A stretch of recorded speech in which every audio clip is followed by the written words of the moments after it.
Bueno, comenzamos la tarde, traca final, y le hemos dicho tarde política, digamos tarde social porque la política es sociedad, si se entiende bien. O hablemos de política con conciencia, que aún es más difícil. El grupo ATAC es un grupo que está llegando hoy en día, son 70.000 afiliados, corriente de pago, como decía bien ahora mismo, en todo el mundo, pero está realmente llegando a millones de personas. Es un grupo que ha salido por una necesidad, como están saliendo mucha información en estos congresos y en otros sitios, de abajo hacia arriba. De abajo hacia arriba porque hay una necesidad importante de poder defendernos cuando esas instituciones pues no nos están defendiendo. Tienen una agenda en la cual pues proponen, entre otras medidas, pues el control de los mercados financieros, es decir, todas esas transacciones que se están haciendo entre grandes bancos, que por lo menos paguen el IVA también, ¿no? Porque a nosotros nos toca pagar, por ejemplo, ¿no? La supresión de los paraísos fiscales, se está tratando del no blanqueo de dinero. Es decir, cada uno, yo no sé, yo cuando recibo una transferencia de fuera o de España, o tengo que enviar dinero de España, tengo unos controles tremendos, ¿no? Y por contra existen unos paraísos fiscales donde ahí se hacen grandes números y que nadie, sin embargo, está controlando, ¿no? O la condonación de la deuda externa en los países del tercer mundo. Creo que también es importante. Alguien les ha robado y hemos sido Occidente. Nosotros no, nosotros estábamos en casa, pero digamos, Occidente ha robado y los hemos dejado sin recursos y ahora encima tienen una deuda que nunca van a poder pagarnos y van a estar eternamente hipotecados, es decir, esclavizados por esta civilización, por este primer mundo, ¿no? Por decirle de alguna forma, qué pena. La charla, pues bueno, pienso que es la persona más indicada, puesto que es el presidente de ATAC España. Él es politólogo, urbanista, experto en vivienda y rehabilitación, ha sido despedido de varias empresas por motivos sociales y sindicales, ha sido diputado provincial de Granada, consejero de administración en la Caja General de Ahorros de Granada, ha publicado numerosos artículos e impartido numerosísimas conferencias en universidades, centros cívicos, centros culturales, Latinoamérica, España y tal. Participante de distintos foros sociales y consultor en temas de globalización, alterglobalización y servicios públicos. Él fue el cofundador de ATAC España y ATAC Andalucía y tiene numerosos artículos de prensa, etcétera. Tiene un currículum que, he leído el 20%. Les dejo con ustedes con Carlos Martínez García. Buenas tardes y muchas gracias por la amable presentación. Muchas gracias por haber invitado a ATAC a este congreso. Nosotros solemos estar siempre allá donde se nos invita, se nos quiere escuchar, pues para plantear nuestras propuestas y nuestras denuncias y sobre todo para tratar de que la ciudadanía en su conjunto pues tome conciencia. ATAC, que es un nombre un poco complicadillo porque son las siglas, hasta cierto punto, de Asociación por las Tasaciones Transnacionales Especulativas y de Acción Ciudadana, ATAC. Se buscó este nombre para que sonara igual en todas las lenguas, que fuera una cosa como rápida. Pertenece a lo que son los nuevos movimientos sociales surgidos a partir de los años de finales de los 90, toda esta explosión de movimientos sociales y de ONGs y de nuevos sindicatos o de nuevas asociaciones que fueron surgiendo precisamente ante una situación ciertamente esclerotizada de lo que era la izquierda tradicional y la falta de respuestas y sobre todo la falta de preguntas ante una serie de nuevos problemas que surgían, pero también tratando de ser un vehículo en el cual los ciudadanos se sintieran de alguna forma cómodos, ¿no? Los partidos políticos excesivamente jerarquizados, los sindicatos excesivamente profesionalizados, mucha gente no se siente, digamos, cómoda y, por lo tanto, lo que se trataba en todos estos nuevos movimientos era no solo que la gente se sintiera cómoda, sino que también sintiera que tomaba parte de sus decisiones, que era parte del movimiento y que, por lo tanto, no era simplemente un asociado cotizante. Dicho esto, también he de decir que en ATAC todo es voluntario, todo el trabajo que se hace es voluntario y no es profesional y, por lo tanto, siempre se hace en función de las necesidades de cada uno y de las posibilidades de cada una y de cada uno. Nosotros nos definimos como un movimiento ciudadano internacional, puesto que estamos extendidos por gran parte del mundo, y porque entendemos que la globalización que estamos viviendo pues es una globalización, como su nombre indica, de carácter global, que afecta a todo el mundo y, por lo tanto, las propuestas y las soluciones tienen que ser mundiales. No somos un partido, no somos un sindicato, tampoco somos una ONG, puesto que no tenemos un objetivo, digamos, en muchos temas excesivamente concreto. Surgimos en Francia en el año 1998.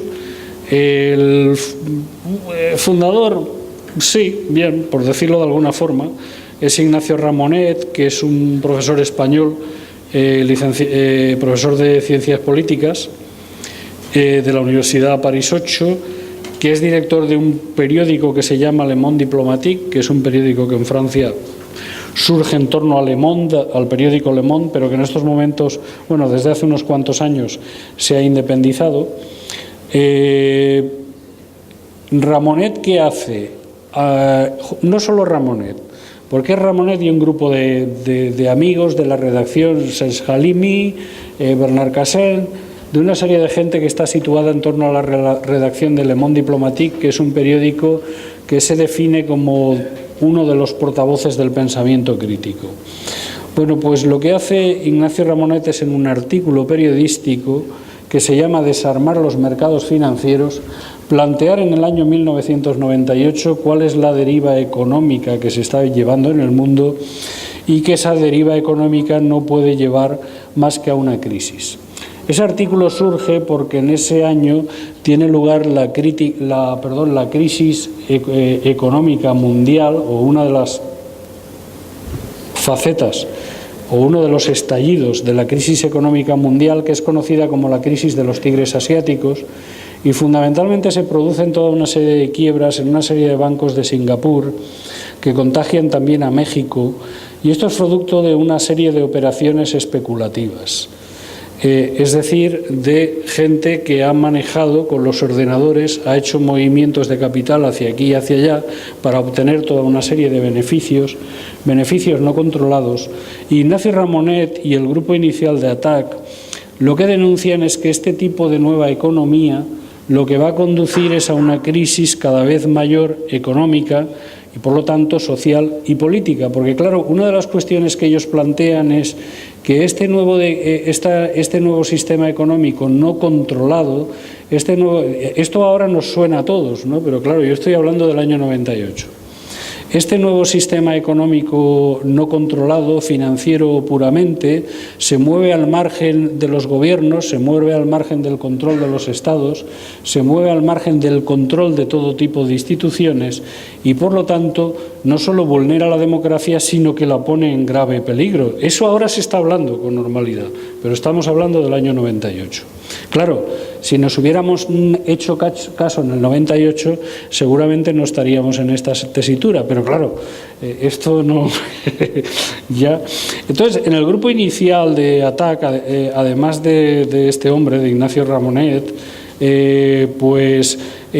Forma parte Bernard Cassen, como he planteado, que es otro profesor de ciencia política, es una persona con gran experiencia también política, ha sido asesor de varios ministros en algunos gobiernos de la etapa Mitterrand y posteriormente se ha dedicado solo a la academia, luego ha hecho trabajos y sigue haciendo, igual que Ramonet, trabajos de asesoramiento en América Latina. Susan George es una politóloga norteamericana pero afincada en Francia, que es una mujer que tiene muchísimos libros escritos, que es bastante conocida, que aquí a España viene mucho, que sus libros además tienen una buena venta y fundamentalmente son todos en cuestiones relacionadas con la globalización y con la crítica a la globalización neoliberal. Y Manu Chao, por decir, un cantante, hijo de Ramón Chao, un español, también de la redacción de Le Monde Diplomatique, también profesor universitario, también poeta, que, por decir de alguna forma, por señalar no solo intelectuales, sino gente de diversos tipos que forma parte de lo que es la idea inicial de ATAC. ATAC surge como un movimiento no solo de personas. Es decir, ATAC Francia, cuando se constituye, es un movimiento del cual forman parte personas, pero también forman parte sindicatos, secciones sindicales, también forman parte cooperativas y también forman parte de una serie de asociaciones. Ocurre lo mismo en todos los ATACs, por eso si nosotros decimos que en una ciudad tenemos 30 socios, a lo mejor en realidad podemos estar hablando de que llegamos a 3.000, porque claro, si hay 3 asociaciones que tienen en cada una de ellas 2.000 personas, pues ya, por lo tanto, nuestra es el caso de... hay ATACs que trabajan más el tema asociativo que otros, también es verdad. Hay ATACs como Alemania, donde prácticamente no hay personas, pero hay una gran cantidad de secciones sindicales de toda Alemania que están adheridas a ATAC. Bien, ¿en qué contexto surge ATAC? Pues cuando ATAC nace, coincide también con el momento del auge de la revolución conservadora. Thatcher y Reagan ya han impuesto, digamos, en el mundo su impronta ultraliberal. Ha caído la Unión Soviética y, por lo tanto, es la época en que se escriben también estos artículos del fin de las ideologías, ya no existen ideologías, todo es mercado, todo es cuestión de ver cómo, ante lo que también sucumbe la socialdemocracia. Por lo tanto, parece que la revolución conservadora es hegemónica y entonces ATAC pretende ser una nueva reacción frente a ese modelo capitalista. Por lo tanto, ¿qué es ATAC? Pues es una respuesta nueva, como digo ahí, desde las posiciones progresistas y transformadoras, a dos temas que en ese momento ha dejado noqueada a la izquierda tradicional. Los partidos socialdemócratas, los partidos comunistas se encuentran sin respuestas ante ese nuevo capitalismo, también gran cantidad de sindicatos. Hay, digamos, como una situación de total y absoluto, digamos, despiste, y lo que no se es capaz de analizar, porque las izquierdas tradicionales estaban acostumbradas a analizar el capitalismo desde el capitalismo fordista, es decir, grandes empresas, grandes cantidades de clase obrera muy numerosa que votaba esos partidos, socialistas o comunistas, según zonas de Europa saben ustedes que tenían más influencia, si hablamos de Italia y Francia, comunistas, si hablamos de Alemania y otros, los países nórdicos y tal, socialistas y socialdemócratas. Entonces, digamos, todo eso no son capaces de pensar que ya no, y es más, incluso esas grandes fábricas se van a deslocalizar porque les interesa mucho más producir en Asia o producir en África a todas estas grandes empresas transnacionales y, por lo tanto, la izquierda tradicional se queda también sin clientela. Y bueno, ¿eso quiere decir que se han acabado las ideas transformadoras? No, eso quiere decir que hay que adecuar el mensaje, que hay que lanzar otro mensaje y que en estos momentos a lo mejor los explotados y los oprimidos no van con mono azul y no van con grasa. A lo mejor van con traje de chaqueta, pero tienen una situación todavía peor y todavía más complicada y todavía con menos derechos que mucha gente que va con mono. porque entre un trabajador de la SEAT y la inmensa mayoría de los chavales que hay trabajando en las franquicias informáticas, etcétera, ya quisieran ellos y ellas ser trabajadores de la SEAT. Por lo tanto, hay una situación totalmente diferenciada. Y a su vez, un capitalismo que ya no gana dinero con las industrias, sino que gana dinero con las finanzas. Por eso se deslocalizan las fábricas. Y por eso surge un nuevo capitalismo financiero y especulativo que se mueve por apuntes contables y que se mueve de otra manera. Y claro, eso hay que verlo y hay que analizarlo.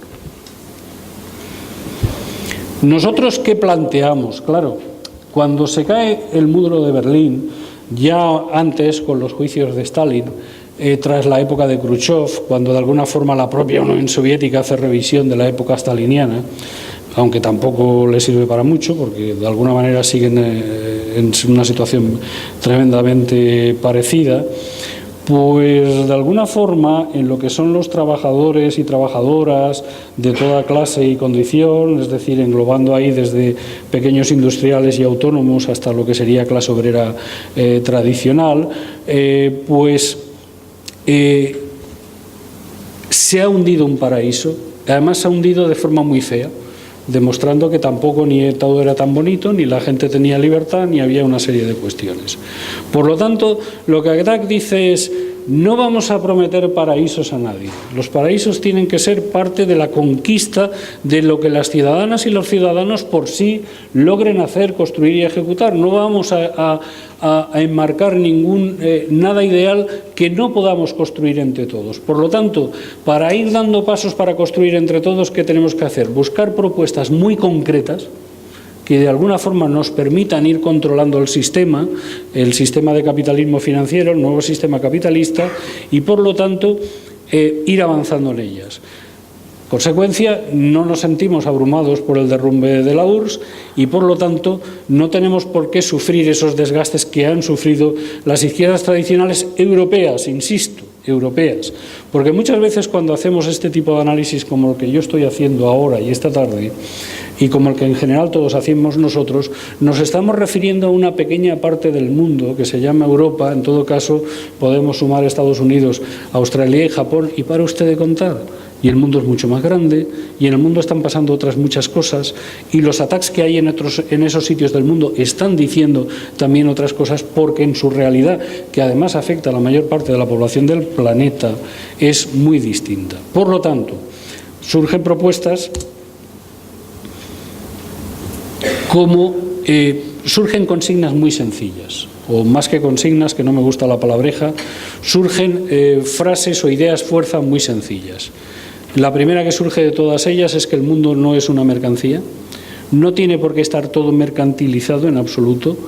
Luego, por otro lado, frente a lo que sí existe, que es una dictadura de los mercados, y por lo tanto hay que denunciar que existe una dictadura de los mercados. Esto ahora en España lo está diciendo mucha gente.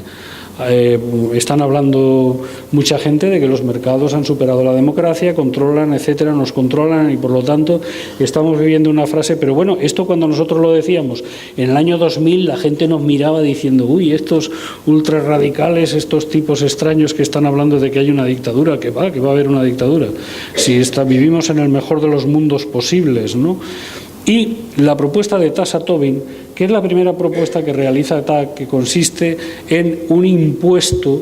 Hablamos de tasa por tax Tobin, realmente está mal traducido. En castellano se debía decir impuesto Tobin, porque tax en inglés saben ustedes que es impuesto, no es tasa. Por lo tanto, aunque se ha traducido directamente en España, y ya por no romper seguimos hablando de la tasa Tobin, realmente es el impuesto Tobin.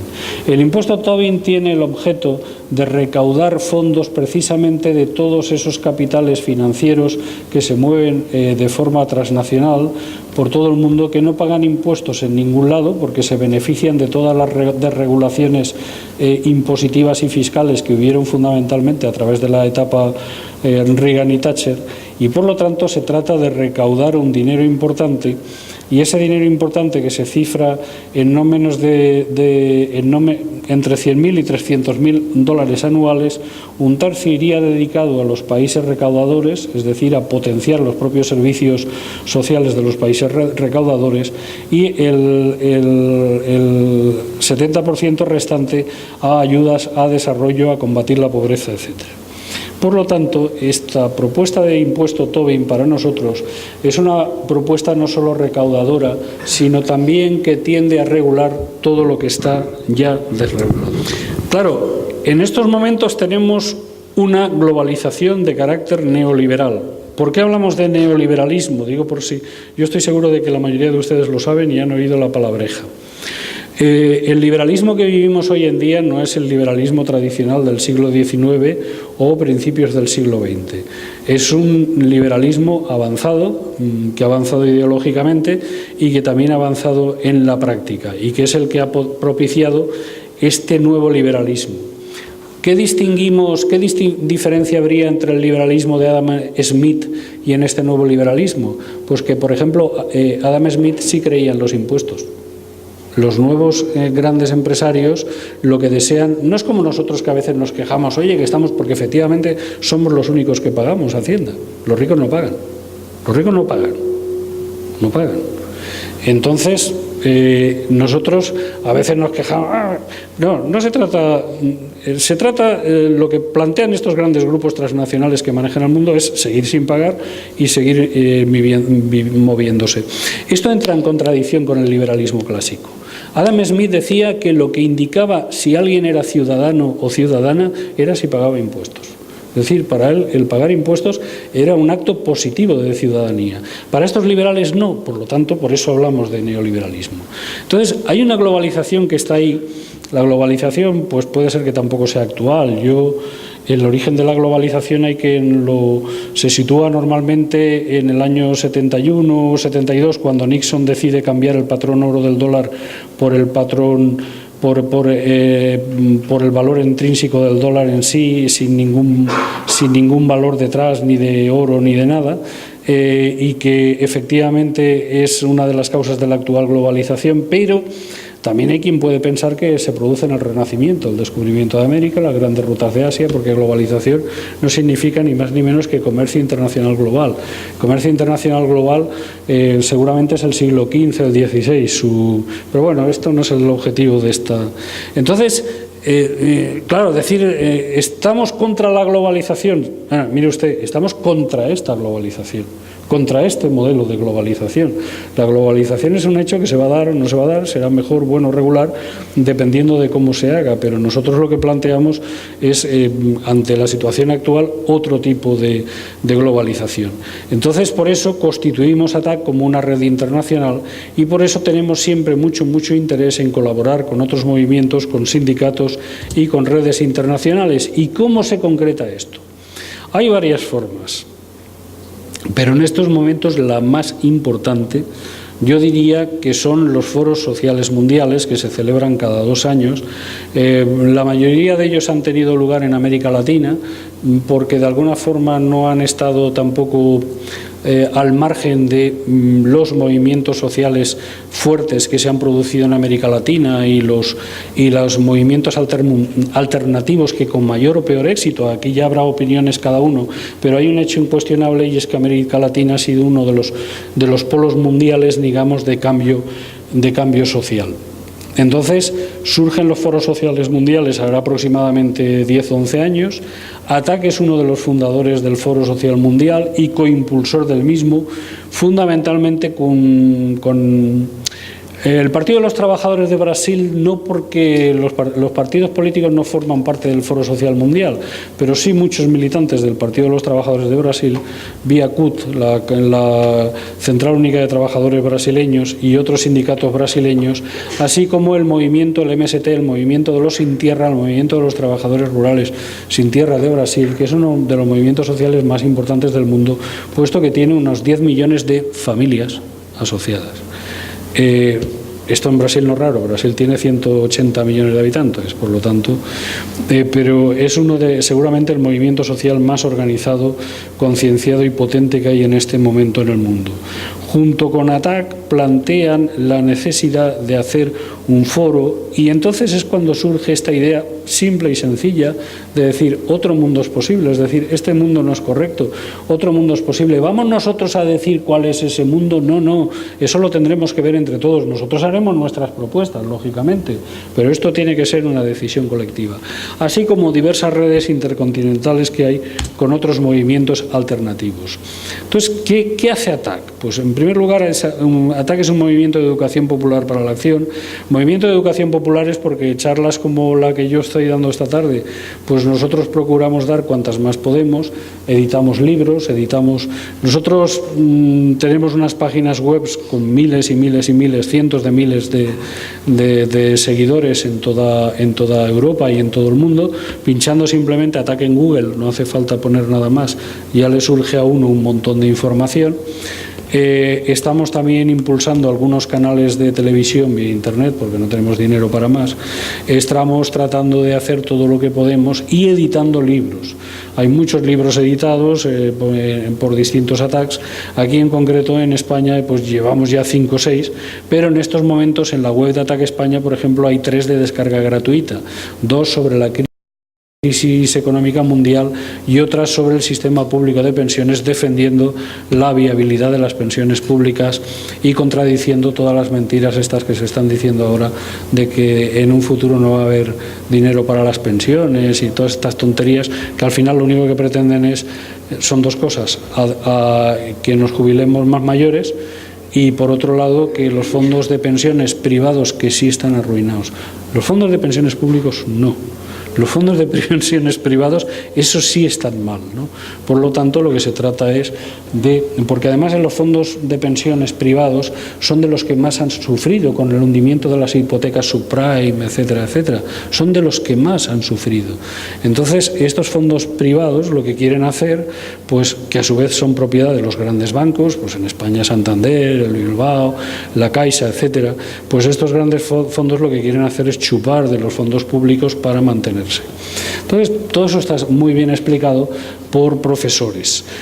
Y ahí voy a la segunda, comités científicos de ATAC. Para que nosotros todo lo que digamos no parezca una tontería, tratamos de trabajar junto con gente muy, de alguna forma, no solo gente muy experta, sino gente que también tiene un reconocimiento como experta, ¿no? En este caso, en España, pues existe un comité científico que también está en la web, todos sus componentes, pero del que forman parte personas como Pises Navarro, profesor de aquí, de la Universidad de la Pompeu Fabra y también de la Johns Hopkins de Estados Unidos, pues Juan Torres López de la Universidad de Sevilla, catedrático también de Economía, Carlos Berzosa, rector de la Universidad de Madrid, José Luis San Pedro, del que habrán oído ustedes hablar y que es el introductor en España, además de la disciplina de la estructura, bueno, en España, y uno de los creadores en el mundo de la disciplina de la estructura conocida como estructura económica. Es uno de los más veteranos en el Consejo Científico de ATAC España.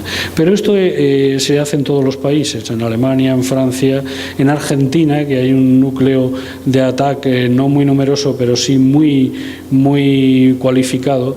Y entonces, pues, ¿qué hacemos con estos profesores? Pues contrastar la información que nosotros podemos dar de forma que esa información sea veraz. Claro, esa información se hace siempre desde un punto de vista crítico, no se hace desde un punto de vista del sistema. Pero claro, los gobiernos nunca preguntan a todos estos economistas que están de alguna forma señalando lo que está pasando y lo que puede pasar. Nunca les preguntan. Porque claro, si a ATAC le hubieran preguntado en el año 98, en el 98 no, pero en el 99 sí, se les hubiera dicho que la economía financiera iba a acabar en una gran crisis mundial. Y que acabar en una gran crisis mundial el capitalismo no nos quita el sueño. Lo que nos quita el sueño es que cuando se produce una crisis cierran montones de empresas, montones de gente se va al paro, montón de gente sufre, montón de gente ve cómo quiebran sus negocios, montones de gente ve cómo sus hijos no encuentran colocación. Otra de la actividad formativa, pues lo que les hablaba a ustedes antes, de cursos, de universidades de verano, de cursos formativos, etcétera. Y así también de apoyo y convocatoria de movilizaciones de tipo social. No hay reunión del G, lo que sea, que se precie, en el que no haya una serie de movilizaciones pacíficas. Es verdad que puede haber siempre algún grupo que se mezcle por ahí y vaya a buscar la bronca. Eso realmente ni es lo nuestro ni los apoyamos en absoluto. Nosotros al bloque negro lo hemos denunciado en numerosas ocasiones, pero sí ATAC en muchas ocasiones ha convocado este tipo de manifestaciones. Por lo tanto, para ir concretando, ¿cuáles serían los principales proyectos que ATAC está haciendo en estos momentos? La campaña por la tasa Tobin e ITF, es decir, impuestos sobre transacciones financieras. Este impuesto, ya les hablaba un poco antes de él, no solo es recaudatorio, sino también es regulador. En estos momentos ya en el G20 está en la agenda. Otra cosa es que no lo ponen en marcha porque no les interesa. Pero han tenido que reconocer los gobiernos que este tipo de impuesto es imprescindible para regular un poco el desastre que hay.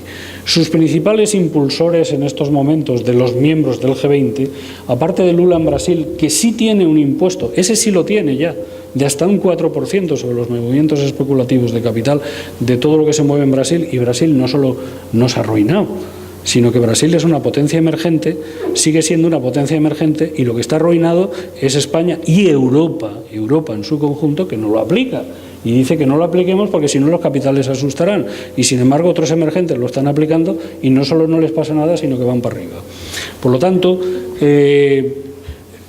esta sería una de las campañas fundamentales. En estos momentos la vamos a relanzar en España junto con Intermonosfan y también con Comisiones Obreras y con UGT, porque la CES y la Confederación Sindical Internacional lo tienen como uno de sus objetivos. En segundo lugar, la defensa de lo público y de los servicios públicos. Nosotros entendemos que lo público hay que defenderlo porque lo público es controlable democráticamente.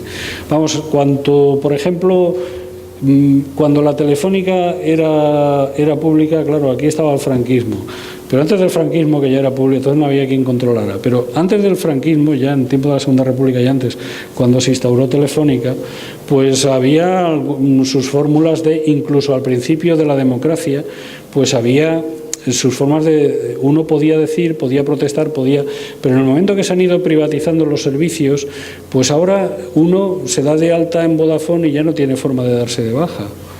O decían, cuando las gasolinas dejen de ser públicas y pasen a ser privadas, irán todas más bajas, y resulta que cada vez son más altas. Y además encima se ponen entre las compañías petrolíferas de acuerdo entre ellos y hinchan los precios. Es decir, y luego por otro lado, con el tema del agua, pues antes, cuando el agua era de los municipios, pues uno podía ir y decirle lo que fuera al alcalde. Ahora ya no sabe a quién ir, porque en todo caso llega una ventanilla, en esa ventanilla hay una igual que le dice: es que yo estoy aquí cobrando, yo no sé, yo soy una trabajadora, a mí me han dicho. Conclusión. La defensa de lo público es también la defensa de lo democrático y la defensa de poder en cualquier momento exigir y tener garantías.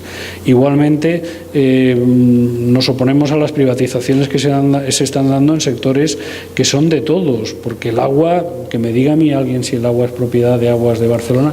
Por decir Aguas de Barcelona no me refiero porque como ustedes saben, Aguas de Barcelona es la empresa en estos momentos en España, por ejemplo, en Granada el agua es de Aguas de Barcelona. Es decir, pero no solo eso, sino que están en todo el mundo a través de la multinacional Sedan, que es a la que realmente pertenece Aguas de Barcelona. Pues díganme ustedes si aquí en la oficina de Aguas de Barcelona crean el agua, o si el presidente del Consejo de Administración de Sedan crea el agua. Pero también ocurre lo mismo, por ejemplo, con el sector energético, sobre todo con la distribución de energía. Y luego un cuarto punto que es muy importante, que es el de la justicia climática. El tema del cambio climático y el tema de la defensa del medio ambiente y de un ambiente sostenible es cada vez más, es algo que nos debe preocupar cada vez más, porque el principio del desastre sí está ahí. Es decir, si nosotros no logramos de alguna forma construir un mundo mejor desde lo climático y justo para todos aquellos y aquellas que habitamos el planeta, pues sí vamos a tener problemas muchísimo más graves incluso que con el actual desastre y crisis financiera que estamos viviendo en estos momentos. Eso ha hecho que ATAC, que no es una organización ecologista, pero sí, sin embargo, en sus campañas se empieza a preocupar por la justicia climática. Piensen ustedes que en estos momentos el aire es el último negocio. El oxígeno, el aire que respiramos, es el último gran negocio. Y me dirán, ¿cómo? Pues en las compraventas de CO2. Ustedes saben que existe un comercio de CO2, de forma que cada país tiene asignada una cuota y, claro, si en el Malí no hay industria, pues el Malí, ¿qué hace? Le vende CO2 a España y a Alemania. España es una gran compradora de CO2, por ejemplo. ¿Y eso qué permite? Pues que los países desarrollados sigan envenenando el planeta y que a su vez los emergentes digan, no, si ya lo habíais fastidiado vosotros. A un chino le van a decir ahora que no se desarrolle cuando Europa se ha estado desarrollando, Estados Unidos y no sé qué. Dice que tú tienes derecho, yo también. ¿Por qué? ¿Por ser chino yo no tengo derecho? Y claro, así estamos. Entonces, en quinto lugar también el Tratado de Lisboa, y esto no tengo tiempo, pero la Estrategia 2020, que es la nueva estrategia que en estos momentos se está planteando en la Unión Europea, es la estrategia más antisocial y antidemocrática que ha habido nunca. La mayor parte de los países de Europa están gobernados por gobiernos conservadores, pero donde hay gobiernos socialdemócratas tampoco hacen nada en absoluto por tener una línea política diferente. Por lo tanto, estamos por una Europa social y por una construcción democrática de Europa. Lo que vino a llamarse en su momento la Constitución Europea, o en estos momentos el Tratado de Lisboa y demás que regulan, son en realidad un tratado mercantil. Yo, que soy politólogo, sé diferenciar entre una constitución y lo que sería un tratado comercial. Una constitución de 3.000 y pico artículos es inconcebible. La constitución, digamos, tipo, que de alguna forma todos damos por buena, es la Constitución de Estados Unidos. En la Constitución de Estados Unidos no se habla del liberalismo, ni se habla de la obligatoriedad por encima de todo del negocio privado, ni se habla de nada de eso. Se habla de cómo se regula democráticamente un país democrático como lo fue o lo tiene que ser Estados Unidos. En estos momentos la resolución de la crisis se ha puesto en manos del G20. El G20 y últimamente ha fracasado. Hoy, por ejemplo, si leen en el país, que hasta ahora lo estaba ocultando, hoy ya no ha tenido más remedio de decir la gente del país que el G20 ha sido un fracaso, porque lo ha dicho el propio Obama, vaya. Entonces, ¿por qué en el G20 no puede solucionar la crisis? Porque los emergentes y los no emergentes, los decadentes, que somos nosotros, tenemos unos, incluido Estados Unidos, que es muy decadente, como ustedes saben, tienen unos problemas muy graves. Tienen unos problemas de endeudamiento, tienen unos problemas de... Estados Unidos es el país más endeudado del mundo, tiene deuda externa, igual que tiene Nigeria o Haití, ¿no? Los europeos no tenemos tanta deuda externa como Estados Unidos. Estados Unidos tiene muchísimo más.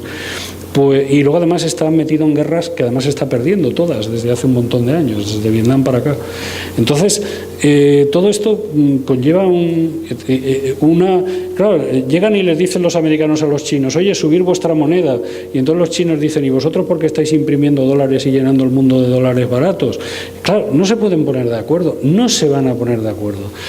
La propuesta del G192 es una propuesta que surge de los latinoamericanos, que ya tuvo una reunión el G192, en cuyas comisiones de expertos ATAC fue uno de los que formó parte, que llegó a conclusiones muy interesantes, pero no se le ha hecho caso.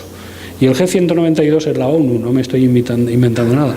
En el mes de septiembre de hace un año hubo una conferencia del G192 de la que seguramente la mayoría de ustedes no han oído nada, porque la prensa occidental la ocultó. Esto lo saben los venezolanos, esto lo saben los argentinos, esto lo saben los chinos, pero ni los españoles, ni los norteamericanos, ni los franceses lo saben. En cuanto ya a temas concretos, nosotros apoyamos la huelga general del 29 de septiembre y, por otro lado, denunciamos también las prácticas neoliberales encaminadas a salir de la crisis, con la actual deriva de contención del gasto, etcétera. Pero eso no solo es que lo esté diciendo ATAC, lo está diciendo Krugman, lo está diciendo Rubini, lo está diciendo Stiglitz, que son gente del sistema, no son gente tan crítica como otra gente que hay vinculada a ATAC, lo están diciendo, que con esto vamos otra vez a lo mismo, y efectivamente no salimos. Y otro día Zapatero decía, no, esto va a ser en las Cortes, no, esto va a ser, aquí no sabemos, efectivamente no saben, pero mientras sigan llevando las políticas anti-keynesianas de contención de precios, pues lo que van a provocar es mucha más pobreza. Conclusión. Nosotros lo que estamos tratando es, dentro de nuestras pequeñas posibilidades, de crear conciencia entre los ciudadanos, pero también de crear conciencia entre sindicalistas, entre políticos y políticas que nos quieran escuchar, entre toda aquella gente, entre todo aquel tipo de asociaciones que nos quiera escuchar, y a su vez estamos tratando de poner una idea clave encima de la mesa. La política, y entendemos que la política es una obligación de todas y todos los ciudadanos, no de una determinada oligarquía profesionalizada, que eso es la muerte de la política. No. La política, desde un sentido republicano, cívico, platónico, de lo que significa, platónico de Platón, de lo que no de amor, de lo que significa la política, debe estar por encima de los intereses económicos y de la economía. La economía tiene que estar al servicio de la ciudadanía y no la ciudadanía al servicio de la política. En estos momentos todos los ricos que están arruinando el sistema financiero tenían que estar aportando, tenían que estar pagando y nos tenían que estar dando a los demás, y no los demás teniéndonos que jubilar más tarde, congelándonos nuestras pensiones, rebajándonos los sueldos de los funcionarios, como si todos los funcionarios fueran subsecretarios, y no hubiera en la administración un montón de gente que gana menos de 1.000 euros al mes. Es decir, no tendríamos que estar todos los demás pagando la crisis que ellos han creado y generado. Y afortunadamente con esta idea cada vez pues somos mucho más jóvenes. Terminaré diciendo que ATAC es una organización inclusiva, es decir, hay mucha gente de distintas formas de pensar dentro de lo que son las estructuras de ATAC, desde gente marxista, gente libertaria, gente socialdemócrata consecuente, lo que fue la socialdemocracia, no lo que dicen que es ahora, que no es socialdemocracia, gente keynesiana, gente democrática, demócrata, y en el movimiento de los foros sociales mundiales pues hay también mucha gente vinculada a movimientos religiosos muy potentes como Jubileo 2000, que es uno de los iniciadores del mismo, que es un movimiento cristiano de origen anglicano, pero que ya está muy extendido por África y por América Latina, gente también que militan partidos políticos, gente que no militan partidos políticos, sindicalistas, gente que no milita nada, gente que simplemente lo que quiere es que haya un poquito más de justicia y, por supuesto, defender la democracia en este mundo. Y ya está, muchas gracias.